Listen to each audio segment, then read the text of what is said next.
Yo, what up? It's Aaron Moses. This video is called How I Fell in Love with Mexicans, man. Now, disclaimer, if you're not Mexican, and even if you are, there's a possibility I'm going to say some things in this video that might offend you, but that's okay. So, we got to start way back, man. So I'm 3 years old at the time, coming up in the south side of Chicago, Roseland to be exact, 107 to Calumet, right? So I never really saw Mexicans before outside of TV, okay? And I didn't really, just me putting two and two together, I thought Mexicans were basically white people mixed with black people, okay? I saw, just seeing that they had their own channel. And again, I'm not trying to be racist or ignorant. I'm just saying that's just how I saw them. I didn't see Mexicans. Now, when I looked it up at some point, I think I was in high school, in the 90s, Roseland had like 98% black people, which is very different right now, I'm guessing. I haven't done the research as of lately. But teachers were black, doctors were black, bus drivers were black, probably the police were even black too. Everybody in my family was black, There was some white people here and there. And yeah, I never really saw Mexicans. Now, my grandmother would come and pick me up about once a month. And I saw a few Mexicans here and there, Even my auntie's 9 years older than me. She had a best friend named Deborah. Deborah was Mexican, and I had a huge crush on Deborah, right? I don't know what it was. I was just always happy to see her, and she was always happy to see me. I think she had a crush on your boy. Side note, now, at some point, I got on Facebook. I end up tracking Deborah down, and I connected her back with my auntie. They got in a fight again, so I tried to put the friendship back together, but they were just not feeling it. Anyways, so fast forward to me being about 8 years old, man. So from 3 to 8, I had been bouncing around from house to house to house to house, school to school to school to school. And again, mind you, black, black, black, black, black, with black, black. I went to a couple white schools, but at this particular time, man, my mom had fell out, with my great grandmother, right? We were living in her house the whole time, and my grandmother, her mom, my grandmother, ended up making the decision to move to, I don't know exactly where it was, right? But if you know me personally, you might hear me refer to a place called the Mexican Projects. Now, I just found out very recently that it wasn't technically the projects, it was just hood as hell, okay? But at some point, I woke up one day and I was just like, Mom, where are we moving to? We moved there, and I got there, and I just remember this blue and brick building with this big ass parking lot, all these buildings. Now, it looked like it had a lot of symptoms of the projects. It was loose dogs, little kids running around, broken bike parts all over the place. Grass was all jacked up. It was a laundry store next to the liquor store with a broken gate with a big fence with soccer balls. I was like, You feel me? Paleta, man. Broken glass everywhere. I was like, okay. And it was this smell, which I understand is corn now. And I was just like, okay, well, let's see what this is. And I just see this sea of Mexicans. And I was like, oh, what the fuck? And I felt so uncomfortable. I felt unsafe. Because you have to put yourself in my shoes. I'm 8 years old at this point. 7 or 8, right? It's probably 7. I'll say 7. Now, I come from a place where I've only seen maybe no more than 5 Mexicans in one place at one time. On TV, okay? And I don't know what race these people are for real. I don't know what they have in common with me, and they don't speak the same language as me. As a 3 to 4 year old, I'm looking at these people on TV, and I'm seeing Mexican TV after that. I'm just confused as who these people are, okay? And what they represent, where they come from. Now, of course, I have to go to school, and I'm a kid. This is the 90s, my nigga. This is like Tupac just passed away a year and a half ago. You know what I'm saying? So This is no iPhones, no phones at all. The phone is in the house. House and phone, they go together. There's no technology. CD players. Everybody still didn't have CD players at this point, right? So I'm going to school. I want to come outside and play because that's what you do. These they put me through the ringer, bro. There was an initiation process as far as me trying to come outside. I had to prove myself. Now, this is not just a Mexican thing, it's because niggas were doing this to me too. And I'm gonna say some things, like I said, we're gonna get through it together. But there was, I'm not, because I didn't name, it was on the north. I'm not gonna name too many people. Actually, I'm gonna name as many people. I'll take that back. I'm gonna name as many people as I can remember. There was this badass little girl, bro. Her name was Beatty, and she was big. If I was 7, I think she was like 9 or 10. She had no real reason and no business to be picking on me. 7, I was probably like as tall as my mic stand, probably like 60 pounds. She was terrorizing me, bro. When I would be skating, she would throw like, I would be skating on the sidewalk. She would throw stuff on there so I couldn't skate. Niggas would be stealing my bike. Like I had, I had to really fight. Now again, like I said, different parts of Southside Chicago I lived in. Yeah, you just got to show up and let these people know. Look, I'm not about to just let you keep me scared in the crib, bro. F all of that. So she would be telling people to steal my bike. I had to fight for my bike back. People would be trying to pop my tires. I had to they tried to pop my tire with a needle, which I think they were just trying to scare me because it didn't work. They'd be calling me all kind of names until I just kept coming outside like, hey, no, I'm coming outside. And then eventually it just stopped, you know? But after all of that, which that only lasted for like 2 or 3 months, which is a long time. But they just stopped at some point. So when it stopped, it was just so much love, man. I had a little neighbor with his little sister. I think his name was Eduardo.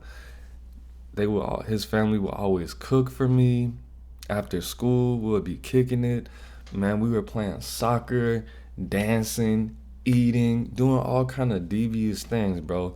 They were breaking into people's houses, and I was there. I didn't say I went in. I said I was there. One time, I'm gonna tell you this horrible detail. One time, notice I said they, not we. It was Eduardo, and I forgot the other little nigga's name. He had a bowl cut, and he always used to wear white tees and khakis. Mexican. They broke into somebody's house. Of course, your boy got out that jam first. Then the second dude with the white tee got out. They end up locking that water in. This man threw something at the door. The glass shattered, and then he jumped through the window and broke out. He did this combat roll, got up, and we all ran back to his house. His parents had to take him to the hospital. They knocked on my door, tried to get my mom to help them pay for the hospital bill because they had to take all this glass out of his body. She shut that down real quick, but Eduardo's parents were still cool with me, man. But at the end of the day, it was just so much hospitality. There was just so much beauty. And then again, I'm not trying to say anything against black women, but just the level of femininity, the level of self-care, the level of just wanting to be nurturers. Now, in this building, it was probably like, in this set of buildings, probably like 500-600 people, right? Now, with that large population of people, there are going to be young mothers, right? Young mothers. And at this time, it would be the end of summer, or not the end of summer, summer after school, we would go over these people's houses. And not everybody was related, of course.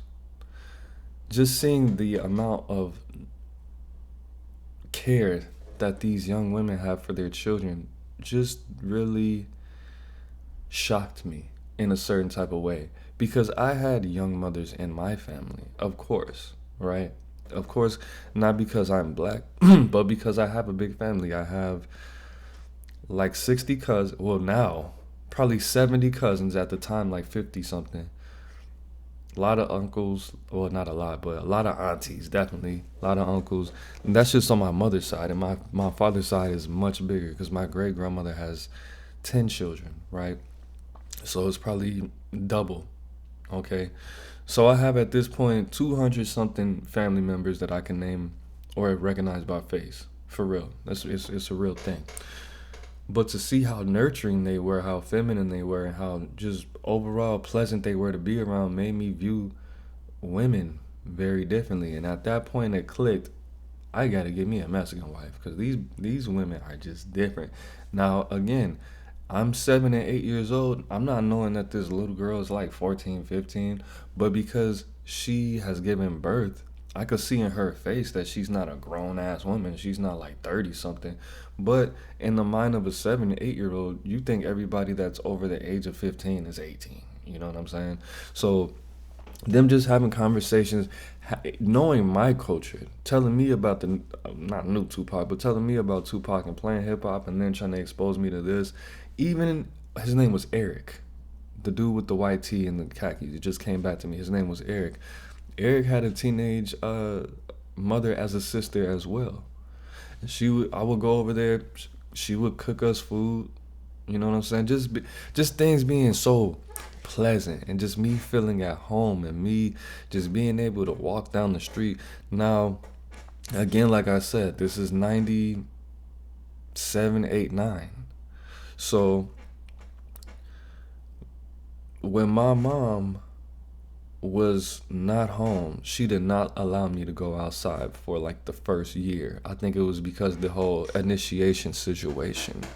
She wouldn't allow me to go outside, so what I would do to connect with people is I would play music loud as hell outside my window because they liked my music. Now, a lot of people where I came from before didn't like my music because my mother did not allow me to listen to hip hop. I only listened to like pop, very small sprinkles of country and R&B. But the fact that they actually enjoyed my music and made me feel welcome when I played my music, even when I think I did have a CD player at some point, when people would be asking me what I was playing the other day, I'll pop it in and be like, bro, this is fire, my nigga. When before, niggas would be like, man, why you listening to that? That's some girl music, nigga. Put on this. Like, you know what I'm saying? So that made me feel cool, too. And then just the whole, we would be riding bikes. I just had a more enjoyable time. Now, I would tell this to my nigga cousin. Well, I only have nigga cousins, basically.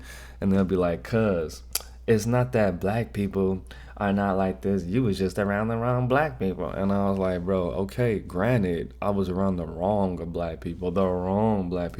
But when you're around the wrong black people for 8 years, my nigga, of course you're going to equate that with being negative. Then when you get around these people and they embrace you, and then, yeah, they put you through the fire at first, but then it goes good at some point. You know it's gonna turn into a different direction. Now, one thing I do want to say, I had a friend, a black friend named Orlando, and Orlando, not funny enough, it makes total sense now. Orlando and his family were from Florida. Orlando had a cousin, an older cousin that was older than me. It was him, his sister, his dad, and his mom, and another cousin. So it was 6 of them. I brought Orlando's cousin around, and they did not accept that nigga, man, because he wasn't like a super bad guy, but he was a nigga. And they did not like him at all because he was just doing nigga shit. And when they were just like, hey, don't bring that guy around, bro. He did this and this. And I'm like, bro, that's my friend, man. I'm not about to just throw him away because y'all don't like. Why don't you like him? We like you because, you know, you're a different. Now, I understand at this point now because I'm going to get off that. But just going forward after that, this is my initial contact with Mexicans, knowing that there's more than 10 of you guys in the world. Then I find out that this language that you guys speaking is just not exclusive to you. Other people in the world speak this, and I find out that you guys have your own country, and there's like a lot of countries with people that kind of look like you, because there was some El Salvadorians, and I was like, what El Salvador? Nigga, you Mexican. No, she's El Salvadorian, dog. And I was like, well, I guess. So she's not Mexican. So what is El Salvador? What is that? You got red hair and blue eyes. You look like a white person to me. But whatever the case may be, shout out to El Salvadorians. We had a Belizean, and I was just like, you're a nigga, a Dominican, black person walking up to me speaking Spanish because they see I hang out with Mexicans. I'm like, first of all, how do you know this language and I don't speak that? I'm Dominican. What is that? I got a cousin named Dominique. You don't look like her at all. You know what I'm saying? But fast forwarding, so I moved again to another predominantly Mexican area, again with my grandma. I don't know why she moves around Mexicans so much. I think it's because she's light-skinned. Shout out to light-skinned people. But at some point, I had the whole Mexican crew again. So we got shout out to, I'm not gonna say anybody's name this time, but I could say his name because he's no longer with us. I had a homeboy named Triste, man, R.I.P. Triste. And we would be kicking it, and I would have certain conversations with him just basically about the culture, but on a deeper psychological level. I asked him two things. I was like, bro, there are two things that all these years of me investing into the Mexican culture that nobody has answered for me, bro. Number one, why do Mexicans not like black people? And number three, and number two, why do y'all like me? Like, why me? Why me, God? But I'm not trying to call the Mexican man God at all. That was just a joke. He said, number one, a lot of Mexicans don't like black people because there aren't a lot of black people in Mexico, which is true for the most part. There are 2 million black people that identify as black that have roots and things directly from Africa. There's a whole reason for that. Civil War, slave trade, different things, right? He said the only exposure that a lot of Mexicans have in the big cities and small towns is from TV. And a lot of the novellas, which is soap operas, and a lot of dramas, a lot of things depict black people in a very negative way. Whenever there's a guy, harming women or robbing a bank, or somebody's a dope dealer, they either make them as dark as possible. They either get the darkest Mexican they could find, or they get an actual African, they get an actual black person to do it. So they brainwash Mexicans to not like black people. Okay? And then we have something called confirmation bias. So if you get a whole bunch of people that have only seen black people on TV, right? Like young aaronimoses with the Mexicans, but in a positive note. When you only see black people doing negative things on TV, then you come to America and black people are acting just like every other race that's in poverty. You don't separate the act from the person, right? If you only see black people on TV robbing and harming people, and then you see them robbing and harming people in real life, even though Mexicans and white people do this, you're gonna automatically already have it in your mind not to like them. Then when you see it in person, it's gonna just double down on that. It's called a cognitive bias, and that particular bias is a confirmation bias. Look it up. It's a psychological term. You need to know that. And then nextly, why do you guys actually like me?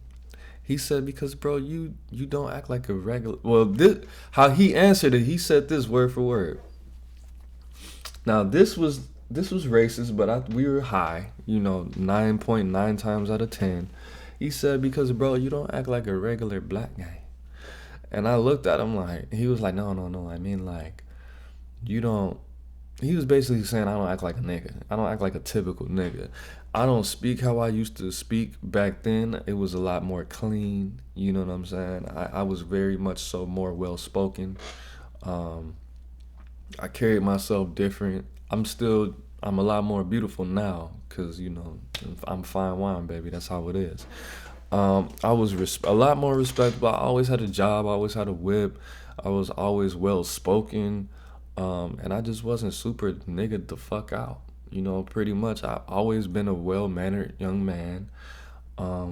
Always very respectful. Even people, Miguel's friends, his friends come over, they don't even say hi to me. They just go to the room and just close the door.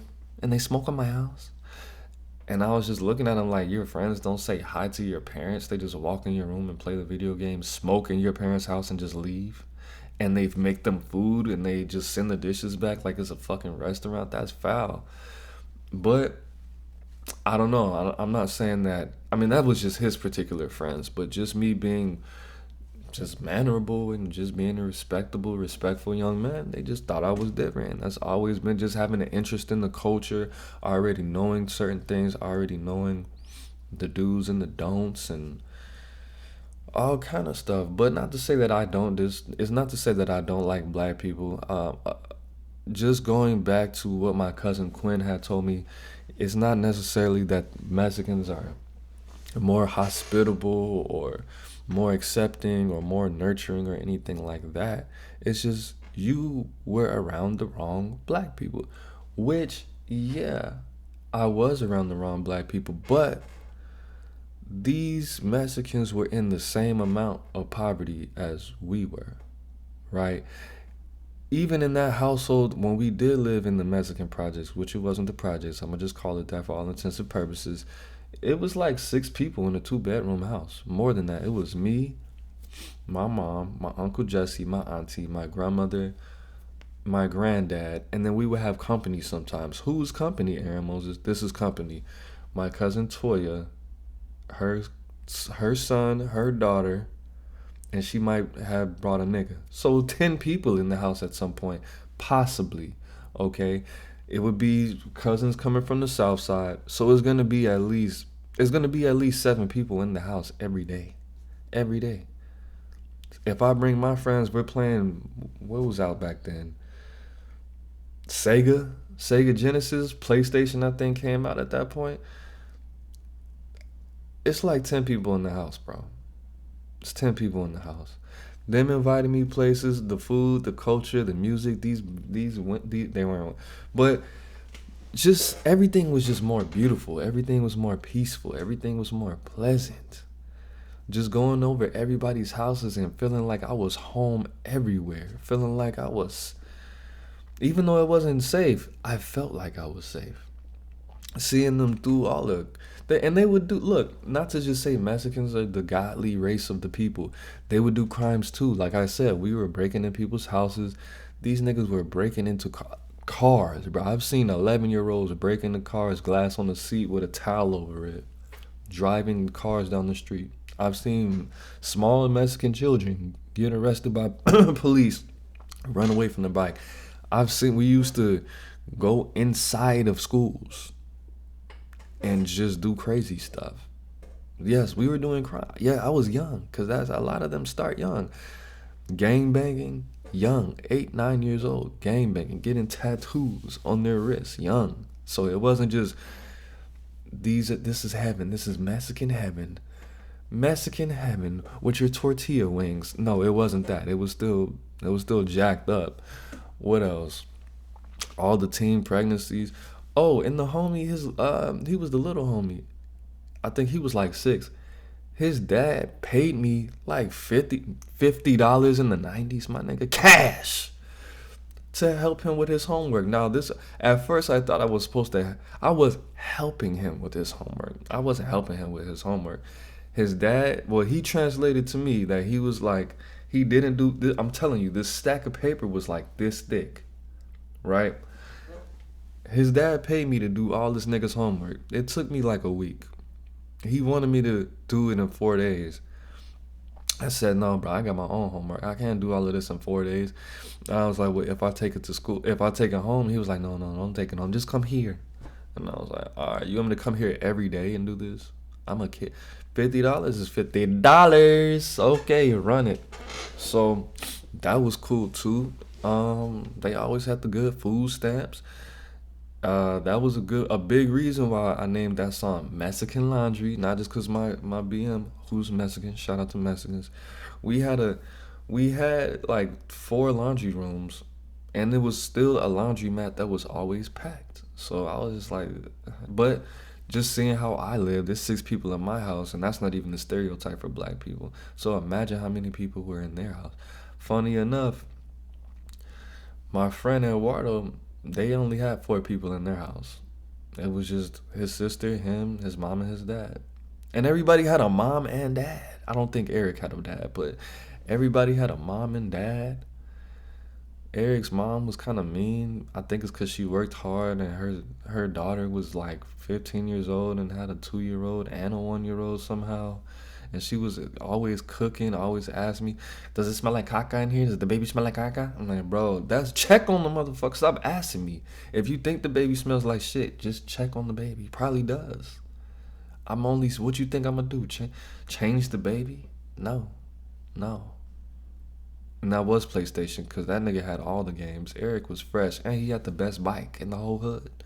But anyways, that's how it happened, man. So ever since then, it's just been up. And then I finally eventually got some Mexican pussy. My mind's never been the same since. Never. But it is what it is. It's not what it's not. It's Aaron Moses. I'm trying to think of anything else. It was just that particular situation. Now, if I had been a bitch ass nigga and I never went through anything like that, like, Mom, these little people won't let me come outside. They're speaking their little language. I don't know what they're saying. They keep on trying to steal my bike. My opinion on Mexicans would be way different. But because God did not put it in my heart to be a bitch ass nigga, because I was already trained and battle tested, they just embraced your boy, man. I was able to go through it, and I was able to thrive as an honorary Mexican. Yeah, it just is what it is, man. Just is what it is, and I'm proud of me. And this is the last thing. Just I had a crush on my first Mexican crush. I should make this a separate video. Her name was Daniela, dog. What's her name? Daniela. Daniela was fine as hell to me, man. And what made me so attracted to her, 2 things really. Well, 3. She was fine as hell. She was fine as hell. Well, 4 things. She really liked my same music. Like, nigga, we had the same. Now that's what I call music CD. That's real 90s throwback, real 90s shit. And she was so romantic, dramatic, and feminine. And her favorite movie, this is 90s for real, favorite movie was Titanic. And when she would reminisce on how Rose would feel and how she was so like emotionally involved in this movie, I was like, this motherfucker is romantic as hell. And I had never seen anything like that outside of TV. Now, Daniela might have been actually going through some things at home, now that I think about it. For her to be so involved mentally and emotionally with this movie, and the fact that she had Now, this is VCR days, cassette tapes. Titanic was like a 5-hour movie, so it came on 2 tapes. I think some of them had 3, like the deluxe edition, the director's cut, and the bloopers or whatever, I don't know. But for her to have this, which is not appropriate for children to watch, on 2 tapes, and her reenacting the little sex scene in it, it just made me like, damn, she's just emotionally unstable, which I'm still attracted to this day. You better ask my BM. The second one, you better ask her, right? Just me already being drawn to emotionally unstable females, that just made me even more attracted to her. And when I was shooting my shot, or when I was shooting my cha for the Mexicans, shout out to Mexicans, when I was shooting my cha, she never rejected me how the little black girls used to reject me. Nigga, and you a lame. You don't even know your phone number. I told you to write your phone number down, and you only wrote down 4 numbers. That ain't no motherfucking phone number, nigga. I'm like, bro, I don't know my phone number. I'm only like 6, bro. Damn. Why don't you just come to my house? Why don't you just show me where you live? And then I can knock on the door and we could play outside. Or you know where I live? Or look, how about this? When school lets out, you see that long line of people that walk down the street and they hold hands? I'm right behind them because I don't like holding hands with niggas. I know I'm only 6, but I'm still a real nigga though. But look, when they cross the street, I cross the street. I try to blend in with the kids so I don't get kidnapped. But instead of making that right down King Drive, I keep walking straight. That's me. Come home with me. My grandma's kind of mean. Just tell her you live down the street. She will make us some ravioli. Just kick it with me. We can play in the backyard. Got a little swing set. You know what I'm saying? I don't know. All right, you missing out on that. Ravioli is not homemade, but she puts a little extra ground beef in it. I'm just saying. Just saying. With some onions, green peppers, you're missing out. She might make you some cereal after, because we probably don't have enough ravioli. Okay. Oh, okay. All right. You want to come? All right. Well, thank you, D Africa. D Africa, I'm about to pass you up. I'm about to get my other girlfriend, LaKenya. Okay, LaKenya, you don't want to come over? All right. But yeah, it is what it is. It's not what it's not. It's Aaron Moses. How I fell in love with Mexicans, man. I'm the bang, you the bang, we the bang. Together, man. Life is in the breath. Breathe it in.